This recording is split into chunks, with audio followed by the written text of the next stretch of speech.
Welcome to Marketing Today. I'm your host, Alan Hart, managing partner of Atomic, combining brand science and creative fire. Today on the podcast, I've got Linda Boff, Chief Marketing Officer at GE. Today on the show, we talk about the many stakeholders as CMO of GE, from employees, business units, and investors, as well as customers. How GE's been driving transition from an industrial megacorporation to the world's largest digital startup. We also discuss a number of unconventional B2B marketing tactics, from short films to the use of humor to their digital and e-commerce initiatives. Well, Linda, welcome to the show. Thanks, Alan. It's great to be on. Thanks for having me. Good to see you. And one of the things I wanted to say is many people know your name. As soon as I say Linda Boff, everyone knows CMO of GE. But how did you actually get started? So I have to tell you, I love this question because we're doing it on a podcast, and I got started way back in the dinosaur age on radio. So my first love was radio. I was a disc jockey in college. For 4 years. I graduated and went to work at ABC Radio News. And I think I sort of had this fantasy, which has gone unrealized, of being on the radio. So the fact that you and I are talking on a podcast, I guess, means my dreams came true.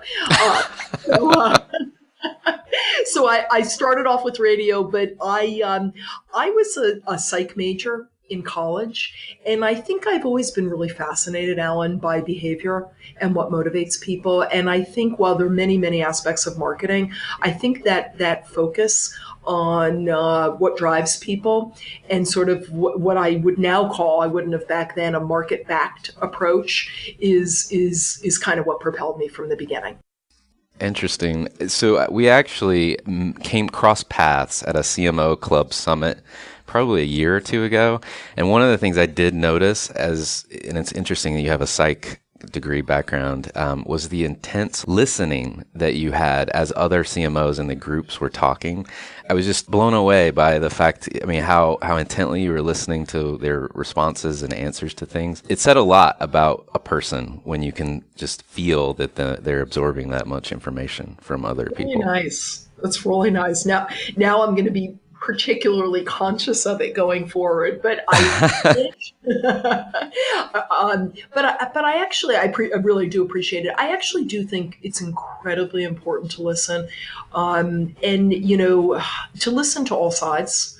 Listen to different perspectives. I think for any of us, after you've been either at a company, GE, where I've been for a dozen years, or in a field like marketing, where I've spent most of my life, you can you can get into your bubble. And what I've tried pretty hard to do is listen to people who are both like me and learn from them, whether it's other CMOs, or listen to people who are very, very different from me, be it background or perspective. So I'm going to take that as a huge compliment. Thank you.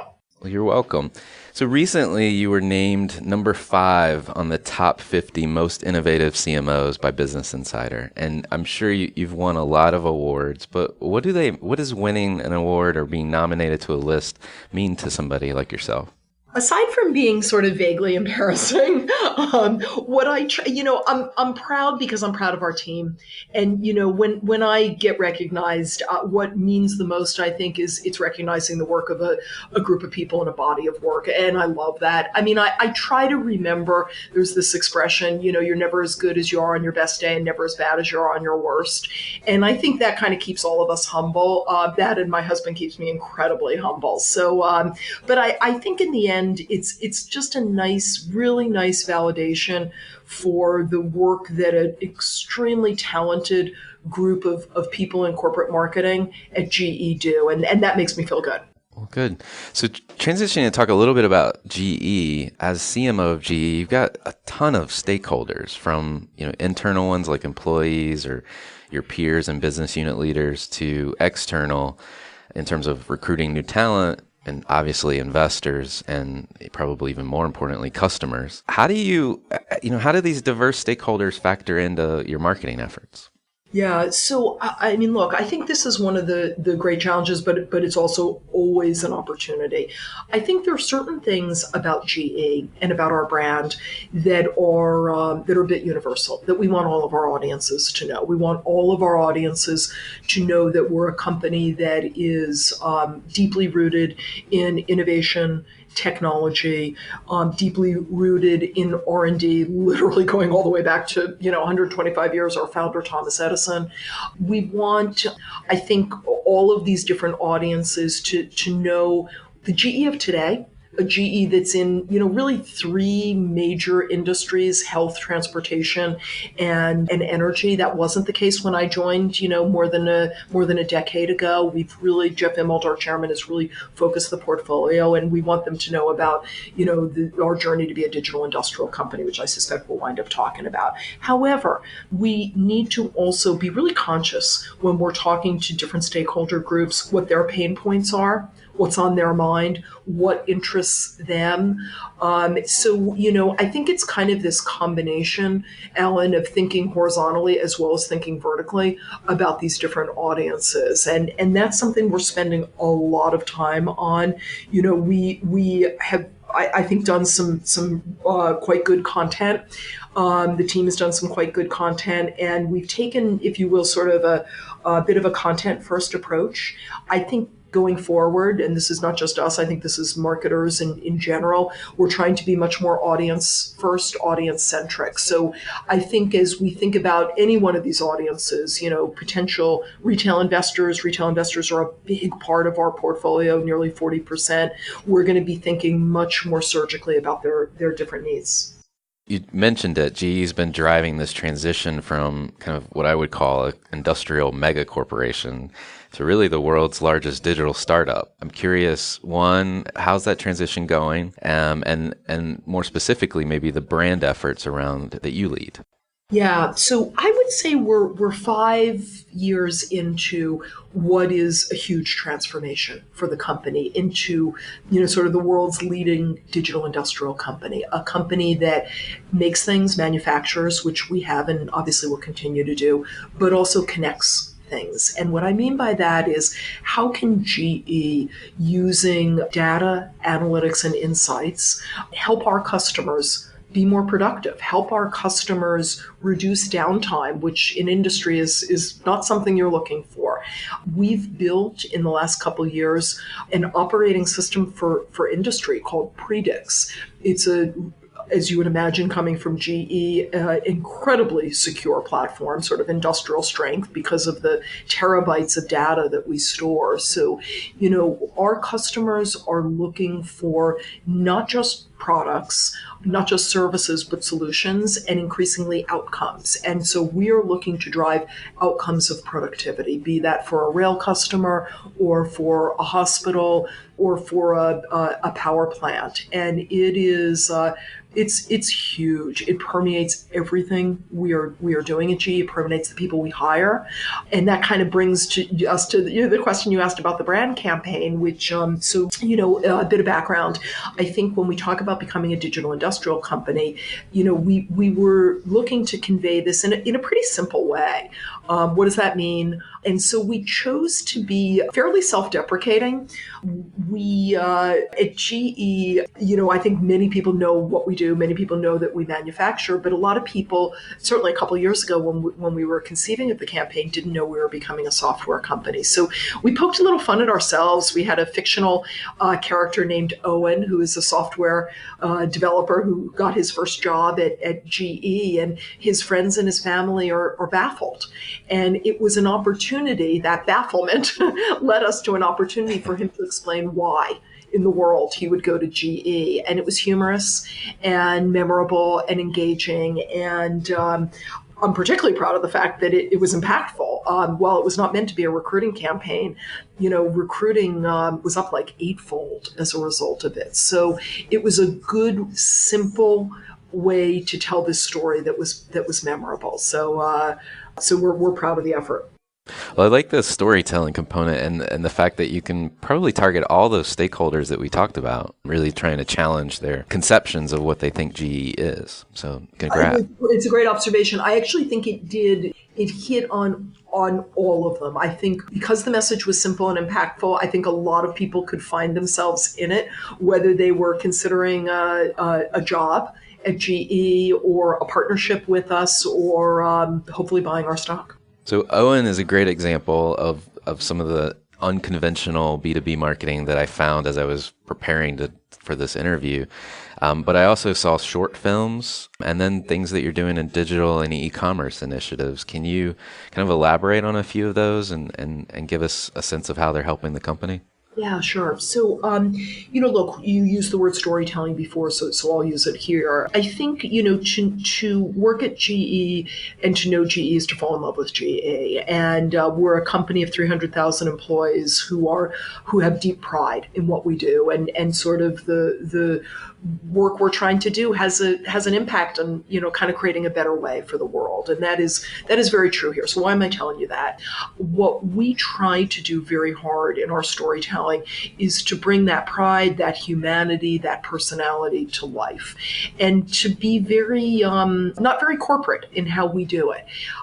Because we're a brand that's well known, 125 years later, top 10 brand in the world, people know certain things about GE. And I think when we approach our storytelling in a way that's unexpected in terms of the platform that we're on, the format or the media that we use, the people who are telling that story, it causes folks to sort of take a second look at us and reinforce what I think is great about GE, a company that's always about progress, but also humanize us. So a couple examples there. You mentioned, short films. We've had a lot of fun doing things like a series this past year called Unimpossible Missions, where we debunked common phrases like a snowball's chance in hell by showing how GE material science actually can let a snowball go to the supremely hot temperatures and not melt, because our materials science is such that it can protect against that. And it's the same materials that we use in jet engines, what have you. We've had fun with data. Data, I think, is one of those things. You hear big data and you just want to get your pillow out, right, and go to sleep. So we chose this concept of don't laugh barbecue, which is how do you make this relatable? And we created a 12-foot super smoker that we brought along to college campuses and had brilliant tailgate parties where we invited recruits to come and spend time with us. And the super smoker smoked brisket to a certain degree, a certain temperature. We had a pit master who was focused on the analytics around this. So again, unconventional way to tell our stories. We've used everything from emojis to talk about science. We created an emoji periodic table. We put our materials in a pair of sneakers to commemorate the moon landing that GE was a part of. So, we look for unexpected ways in that are opportunities to engage, to humanize, to bring the company to life. So those are, some of the things I might speak to.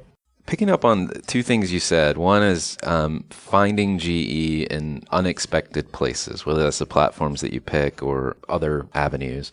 And then the second part, which is really humanizing the company. Those are two elements that you don't typically hear in the B2B environment. And I'm just curious if you want to comment on, why are those so important to you at GE? And do you think other B2B marketers should be taking notice?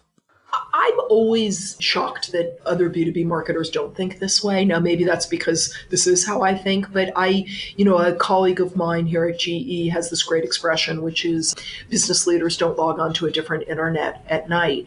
I think in the end, our customers, our partners, potential employees are looking at GE through the same lens and through the same channels and the same medium that they are everything else. And I think to try to create something that is that has a different tonality is it's just wrong-minded. I mean, the expression I actually prefer is B to H, business to human.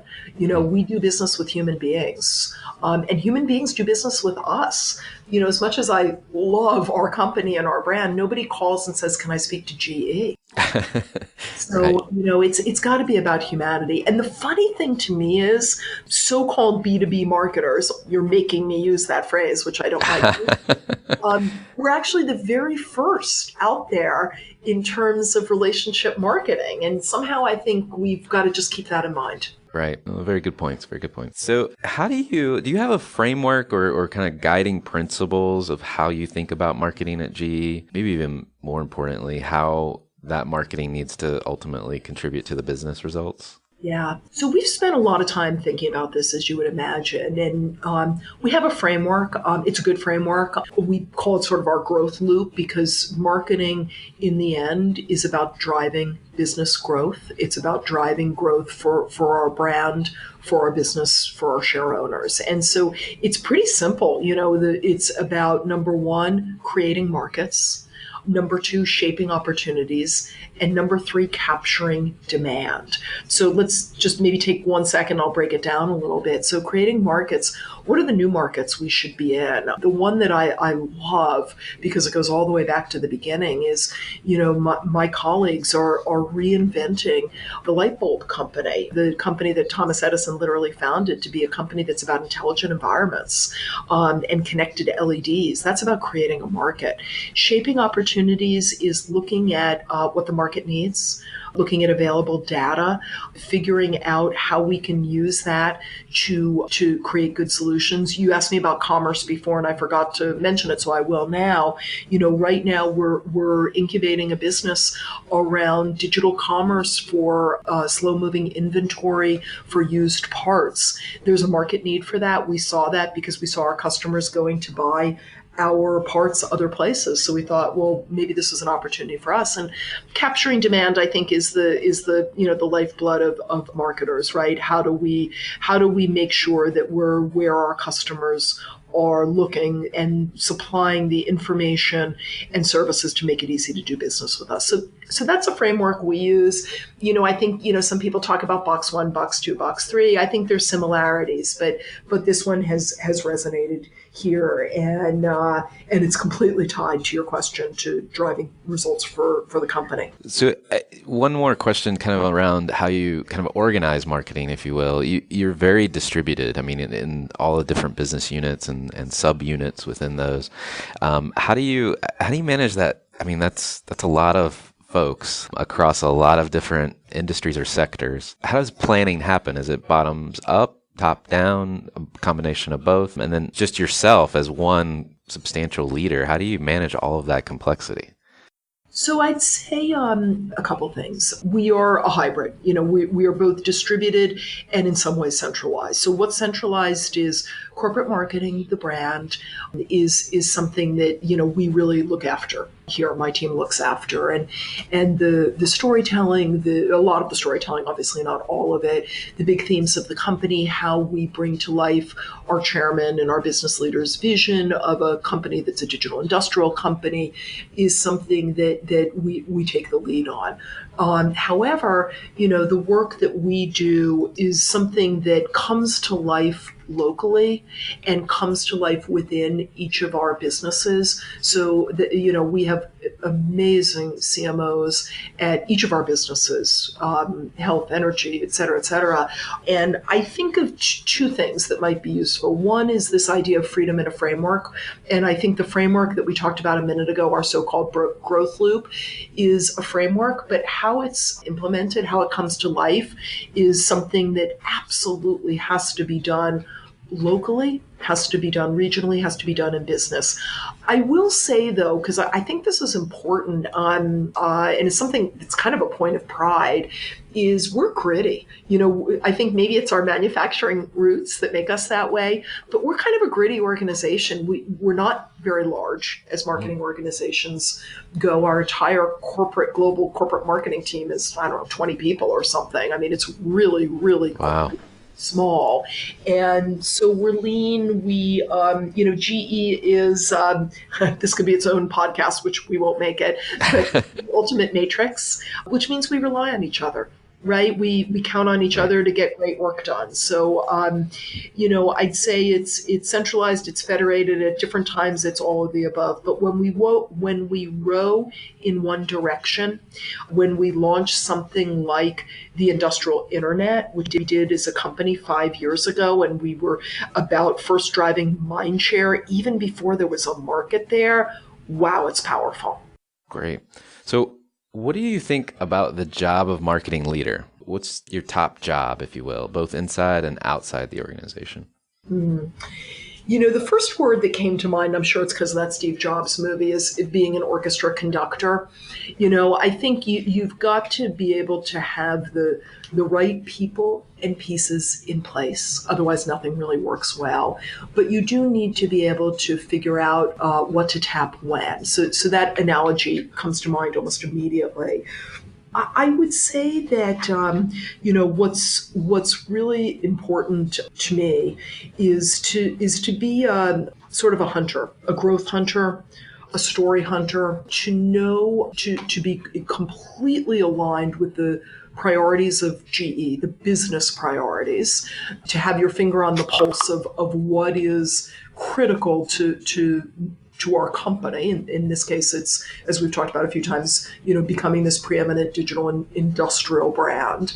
To know when to go deep, I mean, I'd say the challenge, because we should be super honest on this, is my personal challenge is I like to roll up my sleeves. I like to contribute. I like to be part of conversations. So, but you have to pick and choose when you do that, which is what I try to do. I love media, love it, obsessed with sort of, how people communicate and various channels. So I'll go deeper there than I will on something else. So I think it's a little bit of those things. And then the other thing that's incredibly important, I think for anybody, marketing or not, from a leadership point of view, is how do you create an environment for your team where they can succeed and grow? And, constantly I think it's about inserting yourself where you're most needed to remove hurdles, to clarify, to boost, to have the back of the people who work for you. Those are the things I think as you get up in your career that become essential. So, now stepping back from the business and the job at hand, I'm curious, what fuels you? What drives you to get up in the morning? I hate to lose. I think I hate to lose even more than I like to win. I just hate to lose. So, I really do. I'm so competitive in that way, and it's not even. I'm not competitive with others. Well, I don't think I am, but I want our brand to be the best. I want us to take the opportunity that's in front of us, which we do and have, I believe, and bring it forward. This is going to sound really corny, but the world needs GE. And, what we do, supplying electricity to the still billion people in the world who don't have electricity, high quality healthcare in remote, pardon me, regions that can be affordable, that gets you up in the morning. And finding ways to do that haven't been done before, and kind of partnering with my colleagues, the team, that is really, really motivating stuff, Alan. I mean, it's, not only does it get you up in the morning, unfortunately, it gets you up in the middle of the night. That's right. That's right. Especially when hate to lose. It's all about effort. So, what brands or companies are you following, or do you think others might take notice of? Yeah, so I'm obsessed with Amazon. They seem to just keep getting it right. Alexa, their artificial intelligence module, whatever you call it, device in Right. people's homes, I think is the latest example of that, where they created something that now is all of a sudden seems vital, that we didn't even know we needed. I mean, Amazon keeps creating things that we didn't know we wanted, and all of a sudden we need. Their user experience is superb. As a prime customer, clearly they got into the content business fairly recently and are bringing home, the top industry prizes for television and movies. So I am just enthralled with them. They're amazing. On a slightly different scale, if you will, I've been paying a lot of attention to newsletters because we're really interested, as I said before, in kind of this audience first approach. So I love what companies like the Skim are doing in terms of super serving an audience. I think that's really, really interesting. So those are a couple that jump to mind. No, that's fantastic. I think Amazon might be marriage saver. Alexa never forgets to buy whatever it is at the store that I will always So forget to buy. good, Alan. Right? I hadn't even thought about that one. Yeah, I love Y- that. Yeah, yeah. I'm constantly forgetting what I've been told to do. So last question. You're definitely out in different media types and things like that. But I'm curious, where do you think marketing is going to go in the future, either as the function or as how we communicate with constituents? Yeah, look, I think we've touched on a lot of it in this conversation. I certainly think being more personal, more direct, more fragmented, franchised is very real. I think when, the data algorithms allow us to be very finely tuned in our messaging. So I think as brands, we need to be paying a lot of attention to that. What does true mass personalization look like? So that's on our minds, on my mind. We just talked about Alexa, AI. What does this mean? I think about that classic marketing funnel for acquisition. And when you apply machine learning on top of that, what does that mean? I think it's a world which is about learning, testing, building, iterating really fast, rapid response fast. So, those are things that I think are important. Look, I fundamentally think creativity needs to be at the heart of a lot of these discussions.